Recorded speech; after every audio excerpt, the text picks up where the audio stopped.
तो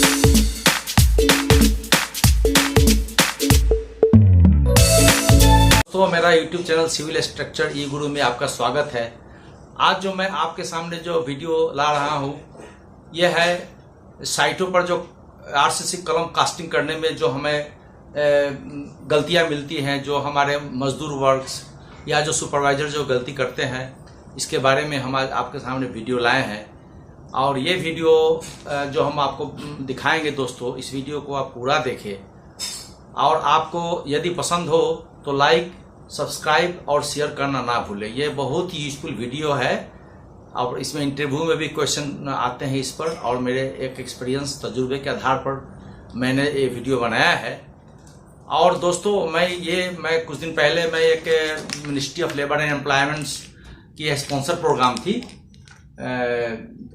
जो कि आपका देख लीजिए सेफ्टी एंड डिजाइन पर थी, which is conducted by the bureau of Indian standard. जो ये आपका IS कोड वगैरह जो भी अमेंडमेंट होती है या जो भी कुछ होती है उस पर रिसर्च करते रहते हैं। और जितने IS कोड पब्लिश होते हैं, ये दिल्ली नोएडा में इनका ऑफिस है, वहाँ हमें मिनिस्ट्री ने स्पॉन्सर किया था और मैं वहाँ ट्रेनिंग दिया था। मैं चाहता हूँ कि मैंने जो ट्रेनिंग में सीखा है उसका कुछ पार्ट मैं आपको धीरे धीरे मैं आपको बताऊंगा। ये वीडियो उसी पार्ट का यह है, training in on safety and design of building with the point. अब एक वीडियो मैं आपसे पेश करता हूँ दोस्तों, आप देखते जाइए इसमें कितनी खामियां हैं। 40 mm एग्रीगेट ग्रेडेड होनी चाहिए और सैंड कोर्स एग्रीगेट होनी चाहिए। यहाँ देखिए इसमें क्या हो रहा है,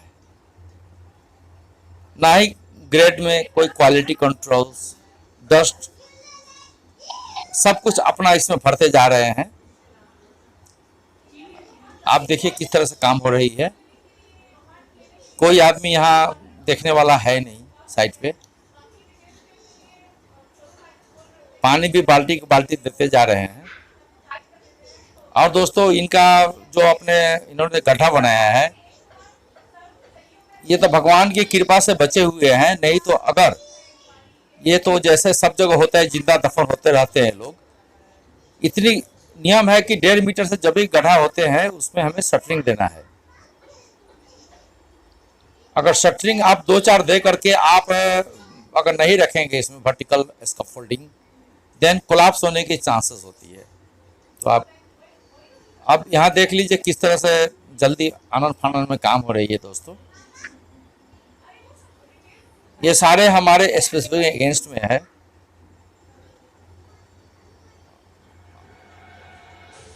और आप देखिए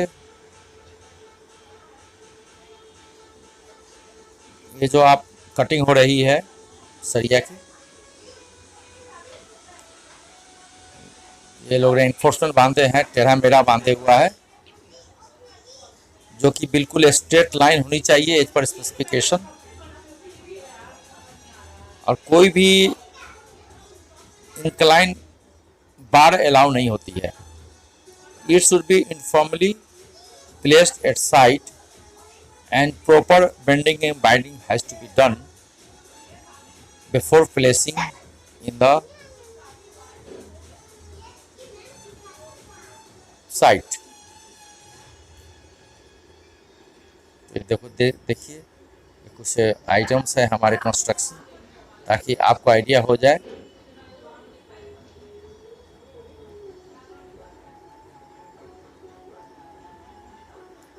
कि क्या क्या डिफिशिएंसी हमारा हो सकती है।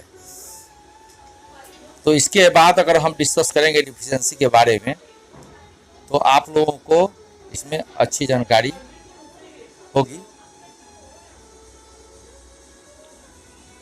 ओके, ठीक है दोस्तों।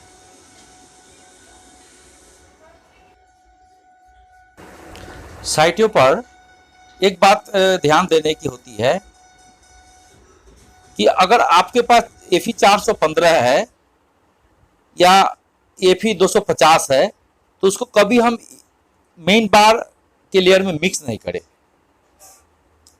हाँ, ये हो सकती है कि मेन बार FE 415 से बना लिया और डिस्ट्रीब्यूशन बार FE 250 से बना लिया। मिक्स एक ही लड़ी में कभी मिक्स नहीं करना चाहिए। साइटों पर हम डेवलपर लेंथ जरूर चेक कर ले, ये ड्राइंग सब देख ले और साइट पे मिलान करे कि उतना मिस्त्री ने दिया है कि नहीं दिया है, रड मिस्त्री, लोहा मिस्त्री।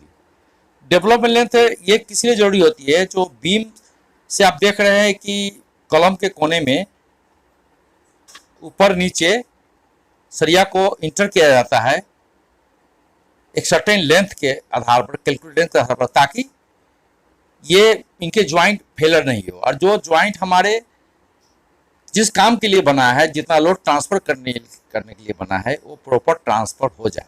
अगर अच्छे से नहीं अगर इसको देते हैं डेवलपमेंट लेंथ को, तो ये कॉलम और बीम की ज्वाइंट फेल हो जाएगी due to slippage.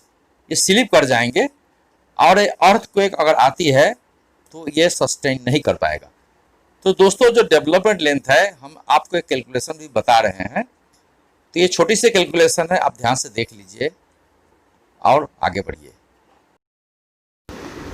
Please see how I have calculated one development length as per IS code 456 BD in Newton per mm square, and please refer 26.2.1.1 page 43 of IS code. You will find that BD equal to 1.4 Newton per mm square. This shall be increased by 60% for deformed bar. If it is mild steel, then take it 1.4 Newton per mm square. This is the design bond stress given in this IS code 456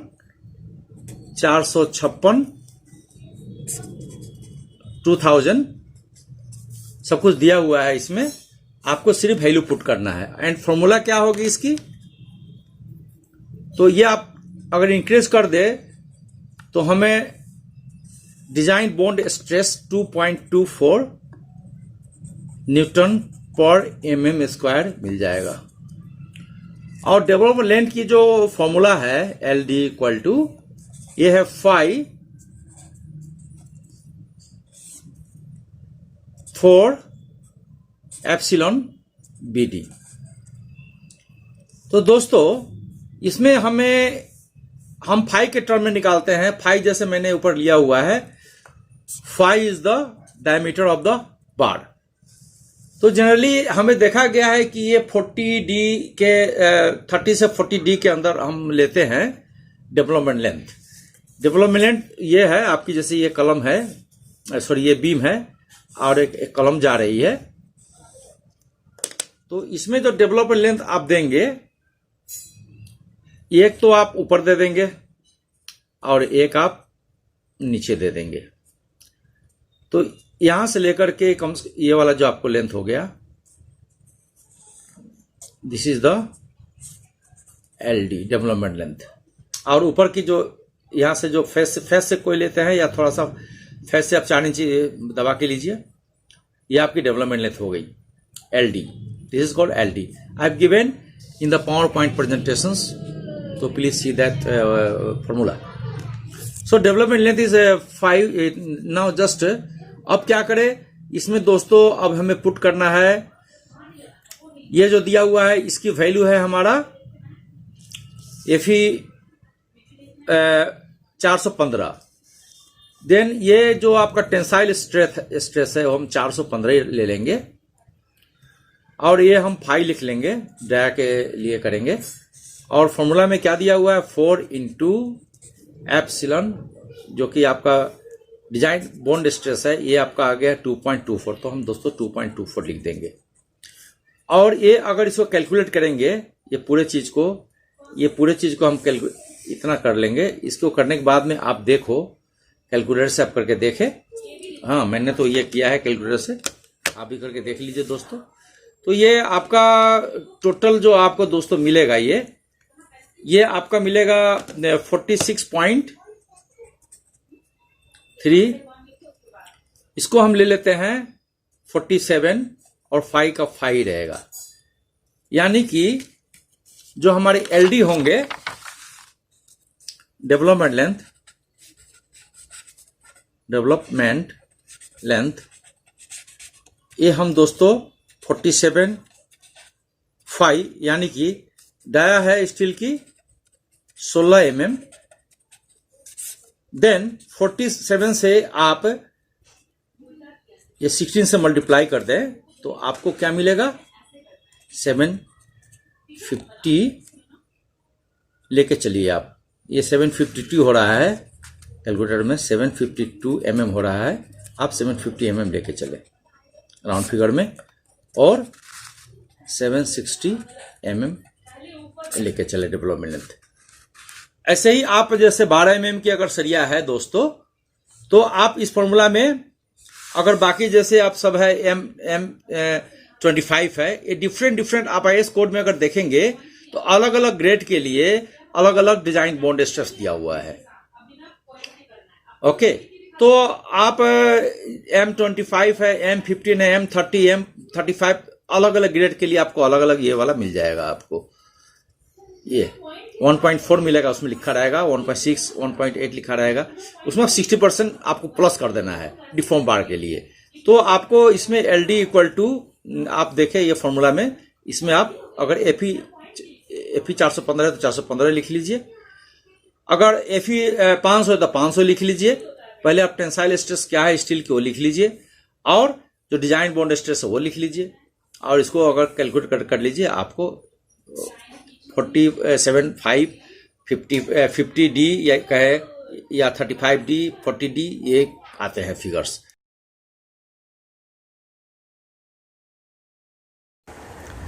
साइटों पर पाया गया है कि लोहा बचाने के चक्कर में लोग जो कर्व होते हैं एंड में, जब दो साइड से हम बेंड करेंगे, जैसे देखा है स्क्वायर बेंड करेंगे, तो लास्ट में जो कर्व के बाद जो डायमेंशन होनी चाहिए उसकी कम से कम 3 इंची या 75 mm होनी चाहिए, और 10D D means diameter 10D से बड़ा होनी चाहिए। अगर 12 mm की है सरिया, जो कि कलम में मिनिमम होते हैं 12 mm से ऊपर आप जा सकते हैं, तो 10 × 12 से गुना कर दिए 120 mm हुआ। तो कम से कम ये कर्व के बाद में जो बेंड करने का फिनिशिंग होती है, जो थोड़ा सा निकला हुआ रहता है, और डेवलपमेंट के लिए होता है, वो 3 इंची से बड़ा होनी चाहिए, इसका ध्यान रखा जाए। जो वायर बांधते हैं ये गैल्वेनाइज्ड एनिल्ड ब्लैक वायर होनी चाहिए, और IS कोड 25021963 के अकॉर्डिंग होनी चाहिए। 18 से 20 गज तक यूज कर सकते हैं।